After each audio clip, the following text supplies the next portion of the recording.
ಈಗ ಅದೇ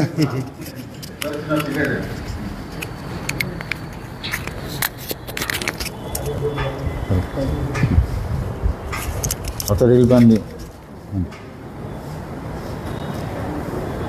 ಶುರು ಮಾಡೋಣ. ಏನಿಲ್ಲ ಇವತ್ತು ಅಂದರೆ ಕಾಗವಾಡ ಏನು ತಾಲೂಕಿನಿಂದ DCC ಬ್ಯಾಂಕಿಗೆ ಒಂದು ಶಾಸಕರಾದ ಮಾನ್ಯ ರಾಜು ಕಾಗೆ ಅವರು ಸ್ಪರ್ಧೆ ಮಾಡಿದರು, ಇನ್ನೊಂದು ಸನ್ಮಾನ್ಯ ಶ್ರೀನಿವಾಸ್ ಪಾಟೀಲ್ ಅವರು ಸ್ಪರ್ಧೆ ಮಾಡಿದರು.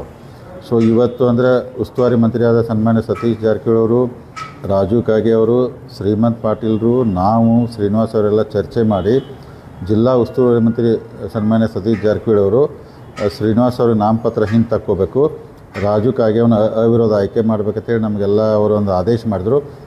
ಅದಕ್ಕೆ ಇವತ್ತು ಬ್ಯಾಂಕಿಗೆ ಬಂದು ಶ್ರೀನಿವಾಸ್ ಅವ್ರನ್ನು ಕಾಗವಾಡದಿಂದ ಹಿಂದೆ ಸರಿದು ರಾಜು ಕಾಗೆ ಅವ್ರನ್ನ ಅವಿರೋಧ ಆಯ್ಕೆ ಮಾಡೋಕ್ಕೆಲ್ಲ ಸಹಕಾರ ಕೊಟ್ಟಿದ್ದೀವಿ.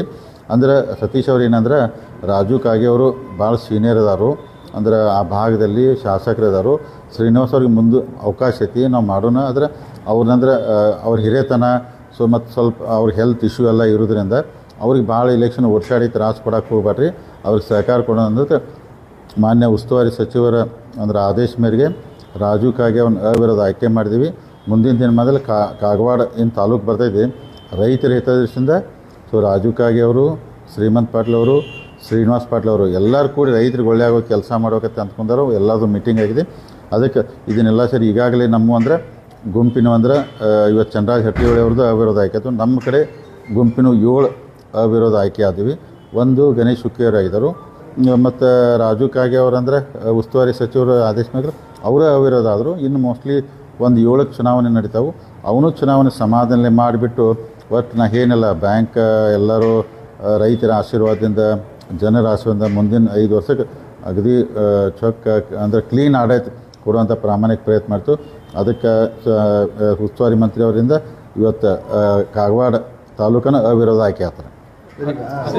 ರಾಮದುರ್ಗು ಅಥಣಿ ಮತ್ತು ಬೇರೆ ಬೇರೆನೂ ನಿನ್ನೆಯಿಂದ ನೀವು ಪ್ರಯತ್ನ ಮಾಡ್ತಾ ಇದ್ದೀರಿ ಅನ್ನುವಂಥ ಸುದ್ದಿ ಇತ್ತು, ಏನಾಯ್ತದ?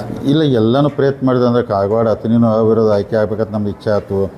ಆದರೆ ಅಥಣಿ ಆಗಾಕಂದ್ರೆ ಸಾಧ್ಯ ಇಲ್ಲ ಅಂತ ಅನ್ಸಾತೈತೆ ರೀ. ಕಾಗವಾಡ ನಾವೆಲ್ಲ ಅದಕ್ಕೆ ಅಟ್ಲೀಸ್ಟ್ ಇದನ್ನಾರು ಒಂದು ಮಾಡತ್ತೀವಿ. ರಾಮದುರ್ಗನೂ ಬಹುಶಃ 3 ಜನ ಉಳಿಬೋದು ಕನ್ನಡದಲ್ಲಿ ಅಂತ ಐತೆ ರೀ. ಬೈಲೊಂಗ್ಲಿ 2 ಉಳಿಬೋದು, ಕಿತ್ತೂರು 2 ಉಳಿಬೋದು, ರಾಯಬಾಗನೂ 2 ಉಳಿಬೋದು, ನಿಪ್ಪಾಣಿನೂ 2 ಉಳಿಬೋದು. ಅಥಣಿ ಹಿಂಗೆ ಐತಿ. ಮೋಸ್ಟ್ಲಿ 9 ಅಂತ ಅವಿರೋಧ ಆಯ್ಕೆ ಆದಂಗೆ ಆದವು ರೀ. ಇನ್ನು 7ಕ್ಕೆ ಚುನಾವಣೆ ನಡೀತಾವೆ. ಅವು ಚುನಾವಣೆ ಎಲ್ಲರೂ, ಯಾಕಂದರೆ ಎಲ್ಲ ನಮ್ಮವ್ರ ಇರ್ತಾರೆ, ಸಮಾಧಾನದಲ್ಲಿ ಶಾಂತಿ ಎಲೆಕ್ಷನ್ ಮಾಡೋಣ.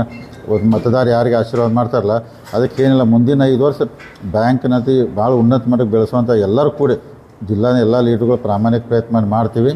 ಅದಕ್ಕೆ ಇವತ್ತು ಅಂದರೆ ಸನ್ಮಾನ್ಯ ಸತೀಶ್ ಜಾರಕಿಹೊಳಿ ಉಸ್ತುವಾರಿ ಮಂತ್ರಿಯವರ ಆದೇಶದ ಮೇರೆಗೆ ಕಾಗವಾಡ ತಾಲೂಕನ್ನು ರಾಜು ಕಾಗೆ ಅವನ ಅವಿರೋಧ ಆಯ್ಕೆ ಮಾಡ್ತಾಯಿದ್ವಿ. ಇಷ್ಟು ಹೇಳಕ್ಕೆ ಬಯಸ್ತೇನೆ. ಬೆಳಗಾವಿ ಮೂಡಲ್ಗಿಂದ ಕೂಡ ಒಬ್ಬೊಬ್ಬರು ಅಭ್ಯರ್ಥಿ ಅವ್ರ ವಿರುದ್ಧ ಒಬ್ಬೊಬ್ಬರು ನಾಮಪತ್ರ ಸಲ್ಲಿಸಿದ್ರು, ಅವರು ಇಂತ ಎಲ್ಲರೂ ವಿಡ್ರಾ ಮಾಡ್ಕೊಂಡ್ರಿ. ಈಗ ಎಲ್ಲರೂ ವಿಡ್ರಾ ಮಾಡ್ಕೊಂಡ್ರಿ. ಈಗ ನಮ್ಮದು ಅದ ಗುಂಪಿನ ಅನ್ನೋದು 7 ಕಟ್ಟು ಕ್ಲಿಯರ್ ನಮ್ಮವ್ರು ಅವಿರೋಧ ಆಯ್ಕೆ ಆದ್ರಿ. ಗಣೇಶ್ ಹುಕ್ಕೇರಿ ಅವರು ಕಾಮನ್ ಕ್ಯಾಂಡಿಡೇಟ್ದಾಗ ಅವರು ಅವಿರೋಧ ಆಯ್ಕೆ ಆದರು. ರಾಜು ಕಾಗೆ ಅವರು ಉಸ್ತುವಾರಿ ಮಂತ್ರಿಯವರ ಆದೇಶ ಮೇರೆಗೆ ಮಾಡಿದ್ರು. ಅಂದ್ರೆ ಅವ್ರು ಉಸ್ತುವಾರಿ ಕ್ಯಾಂಡಿಡೇಟ್ ಅಂತೂ ನಮ್ದು 7 ಲೆಕ್ಕ ಹಿಡಿದಲ್ಲ. ಈಗ ಎಲ್ಲರೂ ನಮ್ಮ ಬಂದಾಗ ಬರ್ತಾರೆ. ಆಮೇಲೆ ಇಲೆಕ್ಷನ್ ಆದ್ಕೂಲೇ ರೀ. ಈಗ ಎಲ್ಲರೂ ಈಗ ಇಲೆಕ್ಷನ್ ಐತೈತಿ, ನಾಳೆ ಎಲ್ಲ ಬನ ಕೂಡಿಕೇಶ್ ಎಲ್ಲರೂ ಕೂಡಿ ಚಂದಂಗೆ ಬ್ಯಾಂಕ್ ನಡ್ಸೋಣ್ರಿ.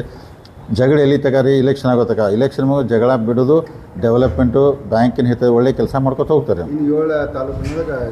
ಬಹುಶಃ ಚುನಾವಣೆ ಆಗ್ತಾವ್ರಿ. ಇಷ್ಟೆಲ್ಲ ಆಗಿದಾವೆ. ಒಟ್ಟು ಎಲ್ಲನೂ ಸಮಾಧಾನ ಮಾಡೋಕ್ಕೆ ಪ್ರಯತ್ನ ಮಾಡ್ತೀವಿ ಚುನಾವಣೆ.